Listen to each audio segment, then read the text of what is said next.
Hey y'all, welcome back to another cup of conversation where we have conversations worth having. I'm your girl Coco. And I'm your girl Tee. And this week we get into it. We solo dolo again. And as y'all can see, we having a tea party. Cheers. Yes. Yeah.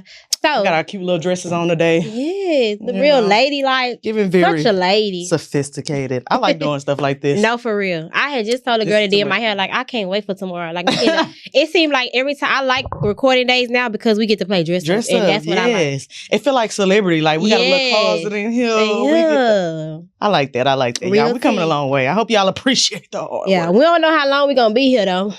But not especially with Coco and her, you like to move across the world. We don't. Oh yeah, we just gotta go with the flow. That part too. You ain't even tell the people about that. Do you want to? No, because they don't need to be in my business. No, I don't like that. I think you said something about it last one of them episodes. I'm just saying I love y'all, but no, y'all will see it when y'all see it. We got vlogs coming. We got all, I don't be want to put my people in my business too early. You know what I'm saying? Yeah. It's always a good timing thing. But anyway, I wanted to have this conversation because I realized that a lot of people do not know what it really means to wait on God. Okay. And I think sometimes, especially as Black believer women, we put a lot of emphasis on waiting on God for certain things, and sometimes God be waiting on us. Yeah.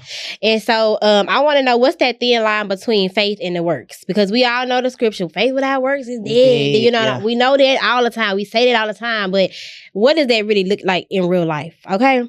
So before that's good, because I'm actually trying to balance that right now. Like, when to hold them and when to fold them, when to be moving on my own and control a couple things that I can, or when to not. Like, and when to leave it to God. Mm-hmm. Yeah, most definitely. So, for my how we doing and how we feeling, how we dealing. Yeah.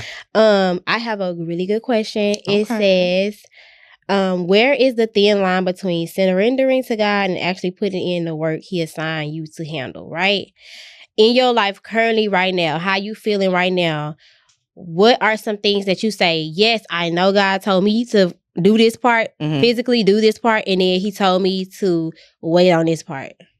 In my relationship, I can see that He's physically telling me to watch the way I communicate, handle what I can handle from my end of it. And the part that I have to wait on is to see if this is the right place, if this is the right person, if this is where I'm supposed to be in life, especially before making that next big step with engagement and marriage and all that. And of course, people like to put that on a timeline. But when y'all if you get with somebody and y'all are not putting God in the center of it at first, then it's just like y'all just together to fulfill some loneliness, trauma bonding, y'all just being together just because that's what y'all want to do. Right. But once you put God in the center of it, then y'all start kind of like have a whole new relationship. It's like a whole new thing. Yeah. Like, so agree. That's why I feel like now, we've been together all these years, but I feel like the last 2-3 years where we done added God in is the point where we actually starting to get through some of the problems, like learn how to deal with each other. Things that you should do before marriage, things that you should talk about before marriage. Right. Like, I think a lot of people like the idea. Yes, I think a lot of people like the idea of getting it done, but not actually the work that comes with it. So that's one of the things I feel like in my life. I'm actually taking a few steps myself, but also like when I have those ideas, like, man, it don't feel like this working, or the rest is out of my control. Right. I've done what I can. Right. And in the end, we'll see the results of whatever happens. Right. Yeah, I really love that, because I really can see the difference in y'all relationship from when I first met y'all, and I'm sure y'all had been together a good little minute before I met you.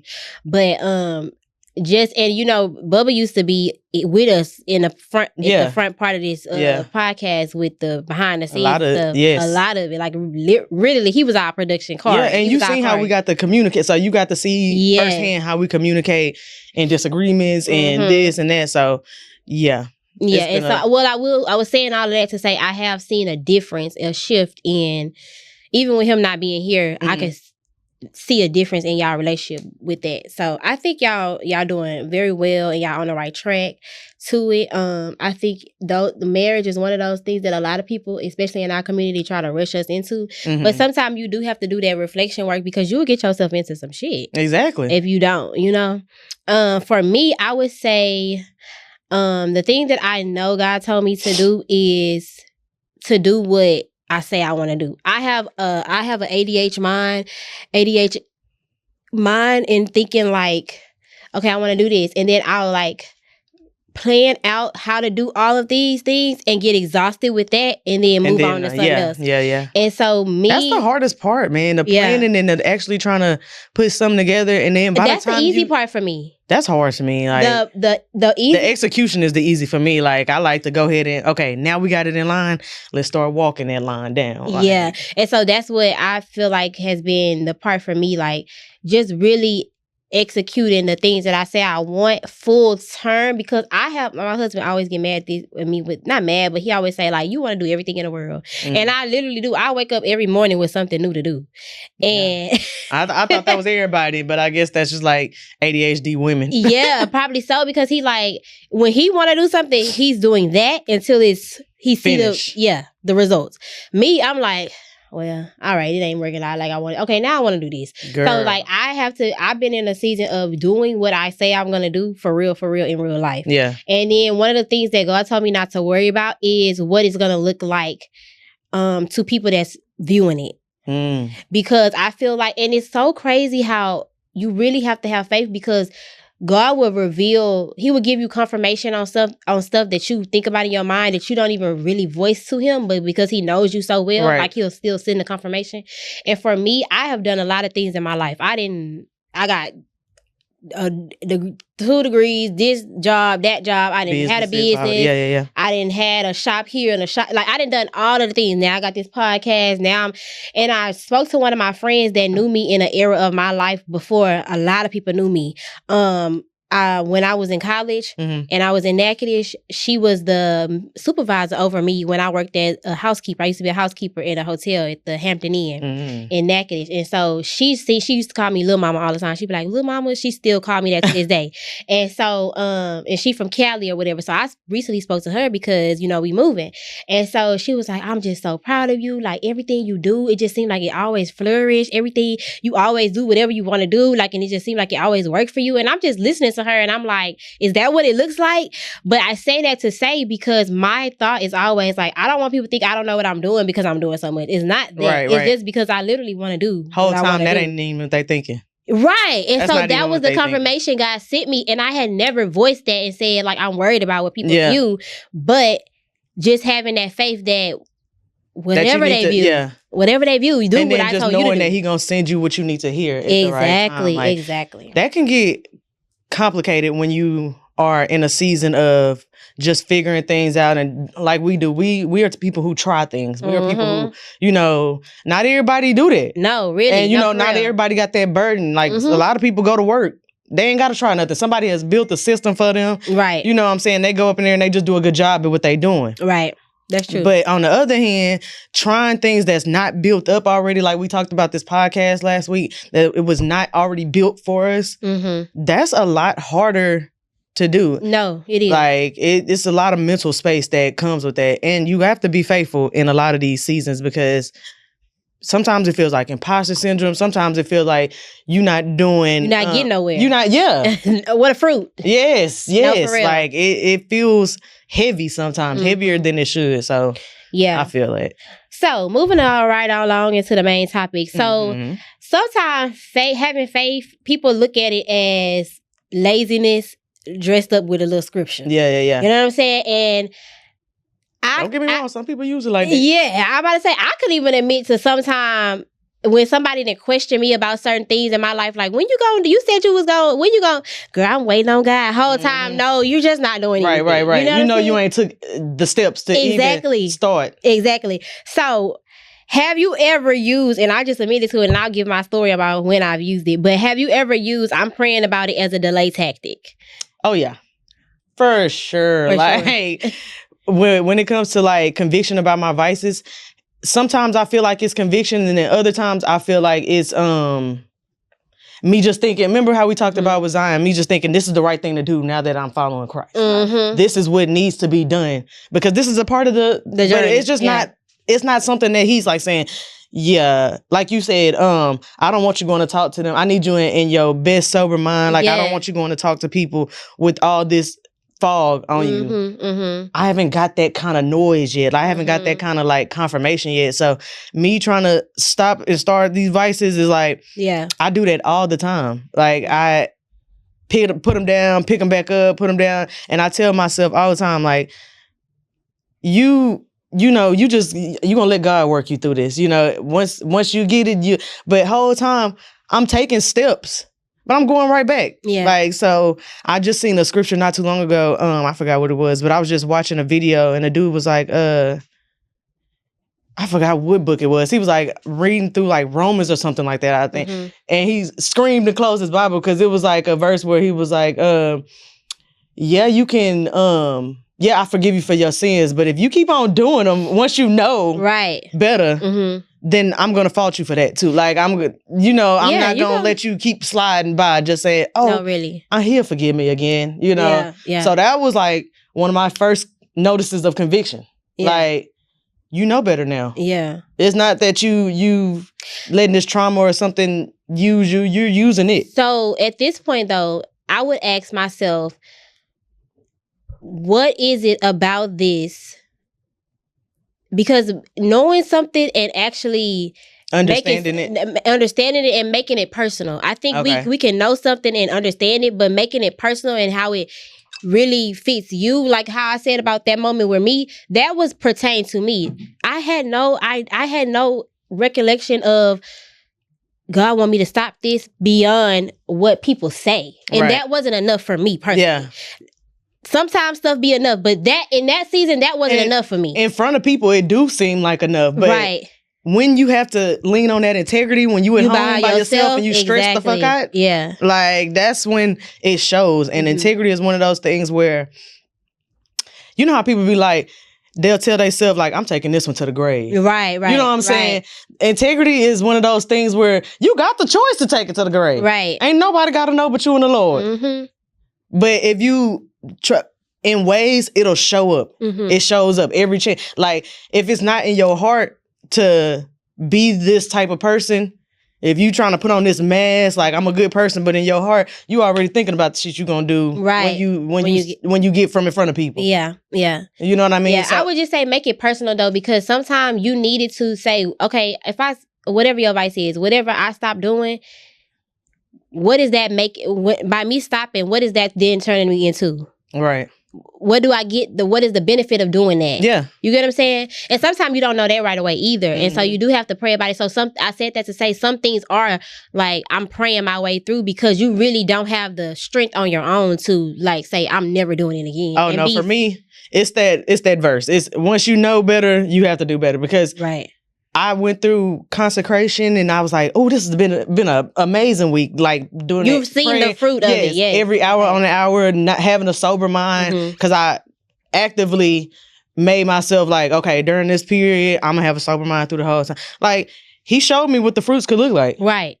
So you know. Yeah, so I know. So it's a part of just fighting your flesh. Yes, that's what it is. So now do you have a habit to replace that? Because that's what I found helpful for me. When I thought about it and when I wanted to, I would be like, let me do something else. What can I do? Okay, I pray. By the time I end up praying. Like, I kind of did it with the gym, but like I do have like landslides where I just slide right back. And then I run back up the hill and I slide right back. Right. I'm recovering right now from eating a pork chop 2 days ago. I said it, and I kind of gave myself like a rule now. Like, if I go out and eat fried food after I've been eating this clean diet, if I do like fried chicken or anything fried, I got to go on a 1 day fast. If I do fried pork, we need to go on a 3 day fast. Ooh. Like, so those are kind of like the consequences I'm giving myself, but like being realistic about, you ain't gonna lose this weight. Like, you can go to the gym as much as you want to, but knowing, you know that you have to eat. Yeah. You can't skip over that. Like, most definitely. I feel like for me, what is the question again? Okay. Have you ever used I'm praying about it? Yes. Okay. Yeah. So not recently, like within months, but like probably like at the beginning of the year. So I talked about how I was not going to a physical church and I was kind of, learning and developing myself spiritually on my own, like with me and my husband, and like just, I would say this, not your traditional way of doing it, going to church every Sunday, right? So at the end of that, I gotta push, like, okay, you got it now. Right. It's time to go reintegrate. You know what I'm saying? And I was like, I'm gonna pray about it.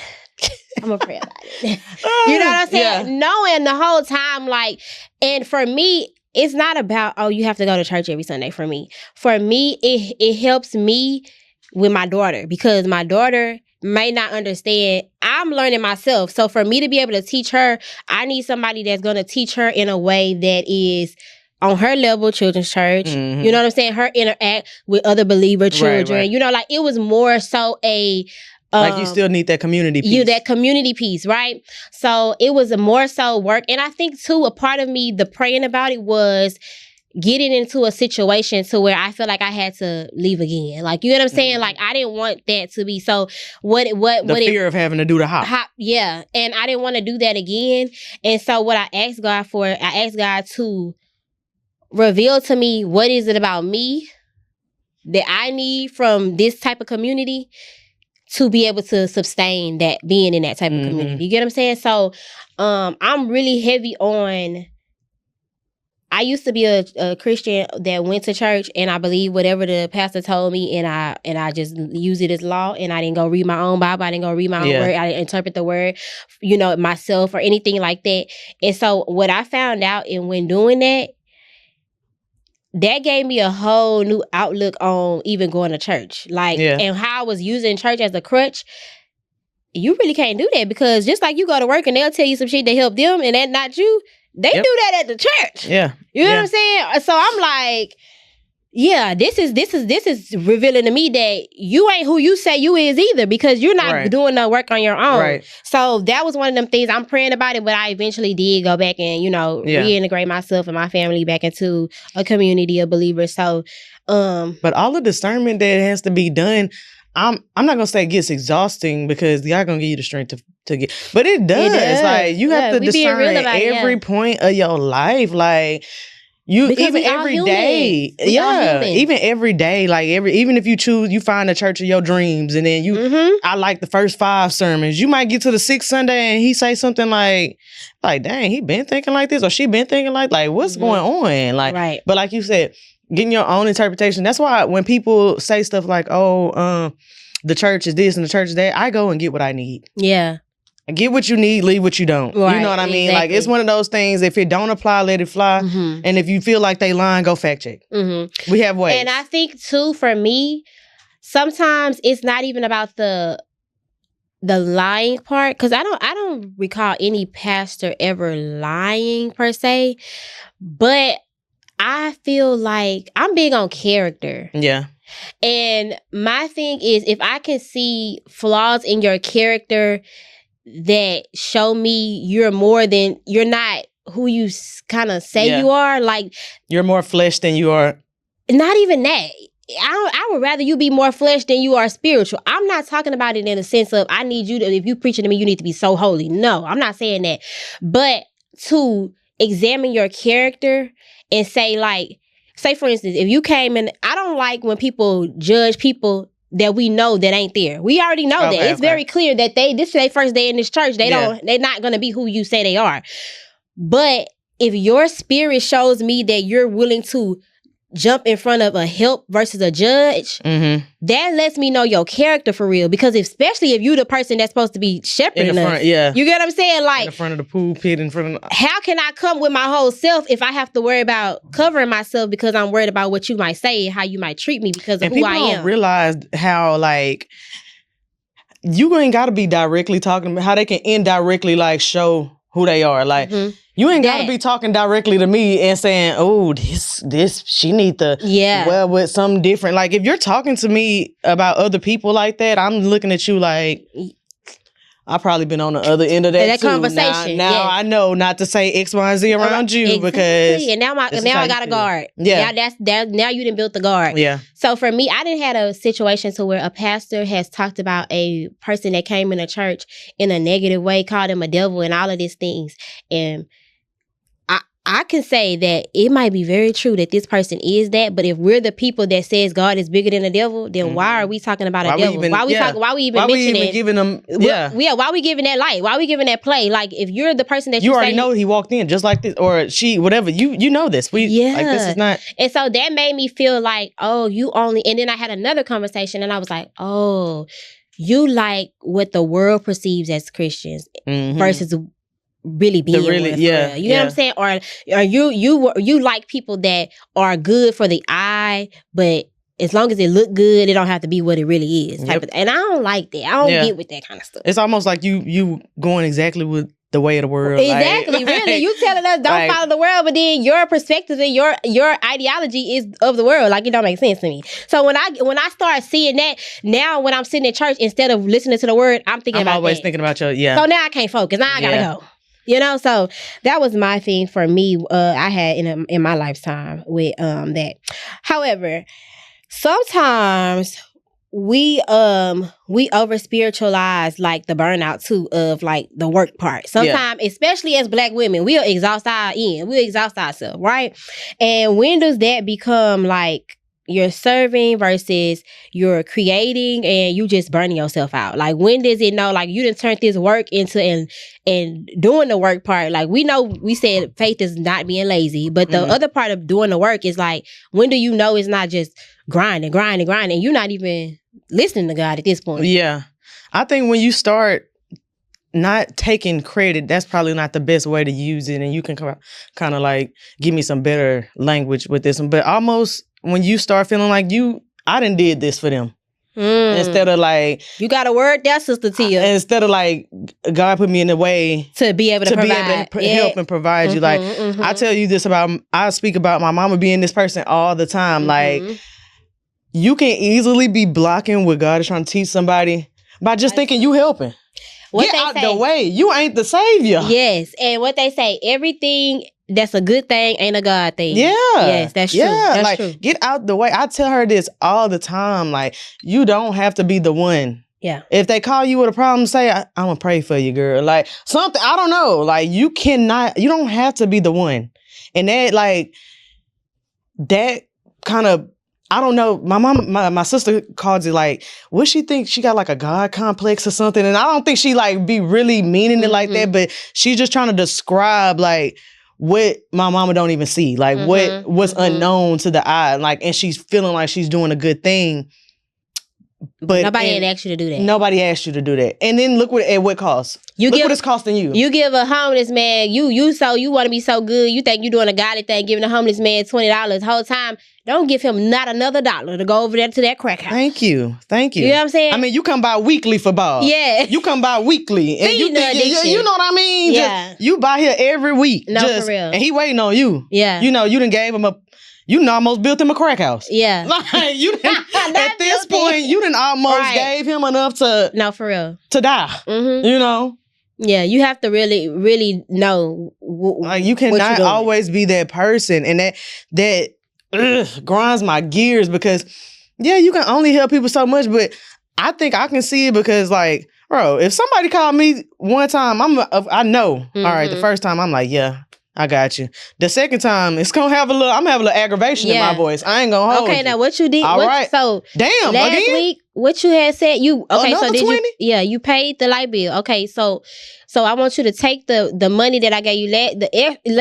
What's up? Like, I'm gonna have a little attitude, but by the third time, you can't get nothing from me but a prayer. Yeah. Like, if it's a consistent, like, because obviously it shows your pattern. Yeah. You're not trying to fix a problem. You're trying to use a crutch. Like, and I can't be there for you all the time. Like, that's when I feel like it becomes an issue because you're not letting life play out for them how it should.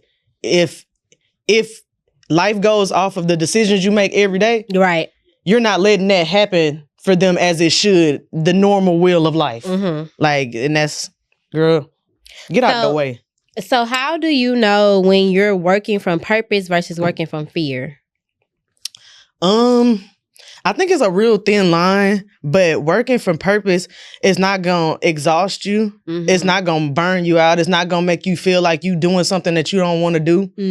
Because I've kind of been taking that into my mindset. Like, if I agree to do something, and no matter how big or small it is, I'm not going to be mad that I agreed to do it. Mm-hmm. I'm going to feel like this was a part of, this was a part of what I had to do for today. Yeah. You know, this is, it could be a part of my purpose, or whether it's big or small. Like for the 4th of July, I stood in the line for 3 hours at Triple J's. Mm-hmm. I didn't have to do that for my family, but I told them I would, and I went and did it. Now, the whole time, I could have been on the phone calling, but I'm still up here. Another hour, another this. But I said I was going to do this. Mm-hmm. I'm here. Take nothing from you. You know, it didn't hurt me. It didn't, you know, so that's one of them things where I'm like, if it's not hurting me, if it's not costing me anything, if I agree to it, because you got the option of yes or no is a yes or no. Mm-hmm. You could take it or leave it. You know, it ain't gonna hurt nobody. Right. For me, I think, so normally I would always used to be a person that I didn't have a daily to-do list. Like I would wake up and let the day tell me what to do. So I have recently changed that. But along with changing that is when I'm doing something and I'm in a season of working on something or, you know, working towards something, I always ask God, show me what you want me to do. Reveal to me what is it I need to be doing. And the things that I don't need to be doing, remove them from my path. Yeah.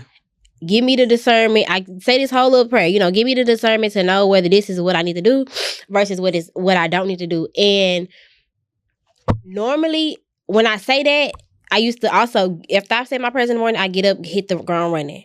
Now I literally make it a point to like just sit in silence for at least a total of 10 minutes. Silence. Okay. Even if I have a thought after the 5-minute mark, I'm not going to say nothing. I literally sit in silence for 10 minutes. And then by the time that 10 minutes is up, so many thoughts have wrangled through my mind. And this is what I like to tell people this too, because people don't know. I need some tissue. I feel like my nose running. Is my nose running? Mm-mm. Okay. People don't realize talking to God is not like, hey, God, I need a Mercedes-Benz. Okay, my daughter. Yeah. Like you know what I'm saying? Call and response type thing. Right. No, it's not like that. It's literally the thoughts that God starts to formulate in your mind after you ask him for certain things in that moment of silence. I'm ready, babe. Thank you so much. That's God communicating to you. You know what I'm saying? And sometimes some of those thoughts are going to go against like what you have normally wanted to do. Yeah, your first mind. And so then it's kind of like, okay, instead of doing that, then I need to do this. Mm-hmm. Okay. So me personally, I know when I'm working out of my purpose because I have clearly got the direction from the Lord. Mm-hmm. And I also know whenever something does not work in my favor, that tells me right there, I'll be like, okay, God, I'm about to do this a different way. Right. He about to do this a different way. So I'm not fearful anymore because either he's about to protect me or something, or it's just another route that I hadn't even thought of. Right. You know what I'm saying? Right. So, and that goes also back to when we were talking about having a plan A, plan B, and all that. I don't have to have a plan B because I know that God gonna have one. Right. And 9 times out of 10, what God plan B was the plan A. Plan all along. Yeah. Right. You just had to go through your motions to figuring out that sit down. Yeah. Didn't need you to do that. Relinquish control, baby. So it's really easy for me. So I feel like now to walk in my purpose, but it was a time where I walked in fear. And we'll get to that next. I love that. Real quick. Excuse me. So we talked about the faith not being lazy. We talked about the burnout, and fear versus purpose when you're working, right? The danger of over spiritualizing things as well. What about that? What practical tools should Christian women stop feeling guilty for using? Practical tools like counseling, therapy, working out. What should they not feel bad about using? Yes. All of those. Right. Whether it's gym, yoga, stretch. I seen like this long list of things Christians shouldn't do on Facebook like a couple weeks ago. I would love to see that list. You shouldn't do yoga. You shouldn't. I was like, so you shouldn't stretch your back. Wow. Call it what you want. Wow. Okay, that's what I'm saying. Like, we could call it something else. We stretch it. Like, right. It was just a whole list of things. I think I think Jerry Flowers says this like the best. He always does the therapy Thursdays, and he say on Sundays like, because I'm a minister that believes like in therapy. Yeah, you have to do the work. Like that's part of your work. That help. That fixed. He just said. I just watched a sermon and he said that the therapy works on the past, and you gotta acknowledge that. Yes, and you can't just jump into your current and hope God fix all the traumas from the past, and He can, of course, right, but He's going to lead you to somebody. He's going to put somebody in your path, like a therapist, like a gym instructor, like a mentor or a friend or whatever the case may be, to help you along with those things. That's why he preaches on community, or he puts that in, like, yeah, we need to be one, like as a church. Like we need to be all together. We need to help each other out, help your brother, help your sister.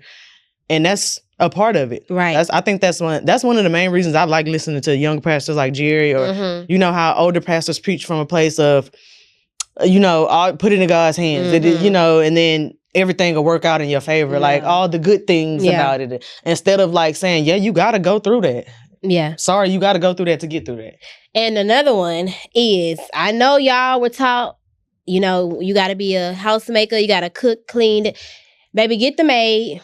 Get the little shelf, get the meal preps. Yes. Get the Uber driver to drop the kids off. Whatever you gotta do it, because I do not believe it is not lazy to do that. If God blessed you with a job and a way to provide, He ain't just providing for you to have to slave after you get all this money. He providing a way for you to give you what is it called? The convenience. He giving you convenience. That's why all of these apps are thriving. DoorDash, Uber, all of these things, they thrive, and you can thrive too. You. Yeah. I need time for Baby, I love me a task rabbit. Oh, girl. Carrie's like, I love me a cleaner. I love and getting a little good house clean. Like, that's like chef's kiss to me. And I don't care, like, as long as I can afford it, I'll go to the wash and fold and let them wash 4 baskets of clothes. Exactly. And fold them up. Do you hear me? Like, and if Maria could come back to the house and put them up too, I would love that. So, like, I need to see about some services like that. Like, whatever it is, like, if it's part of what's going to make you better or able to give you more time, like, you probably been praying, God, I just need more time. So, and that'll make me, that'll make me pray more. That'll make me read my Bible more if I just had a little more time in my day. I've been saying that. What he said? Them people finna fire you from your job. Right. And now you got a bunch of time. You got a lot of time. You got time, Bookie. Yeah. And he don't tell you how the time gonna come. Just know it's coming. Yeah. I got you some time, boo. No, for real. Now what's up? So the last tip, the last tip is, what is one area where women need to stop only praying and start planning for? What is one area? Relationships. We've been telling y'all, find yourself first, like, I don't want you to plan to have a man. I want you to plan to be a good woman, period. Yeah. Regardless. To get yourself regardless of where you going, in the driver's seat, if you in the passenger seat, if you in the back seat. Yeah. I need you just to be a good, whatever position you in. I want you to be good at it. So get yourself together. Yeah. Personally. Know what you like, know what you want, know what you will and won't put up with.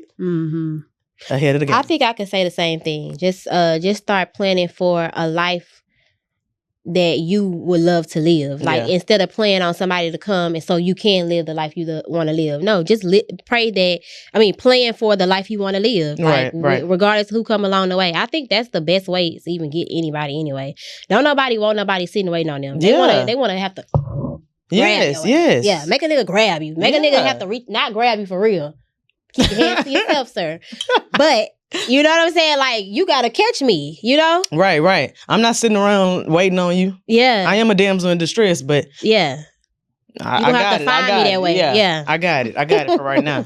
No. So that's all I got, T. That's all I wanted to know. I just wanted to talk about how to, really work, and then how to have faith in time. Yeah. Because they have to be coexisting. One can't happen without the other. And if I feel like they are so used to the Black community putting so much, we got them right there, because all they're going to do is read that Bible. Right. No, we reading them fine prints now, too. That's part of the work, and we reading all that shit. Right. Like, you ain't got the ones that can't read no more. This is the new breed. We're here. And we still following the Lord, but we ain't going for that. Just tell us even anything. Right. We ain't going for that. Bye. Deuces.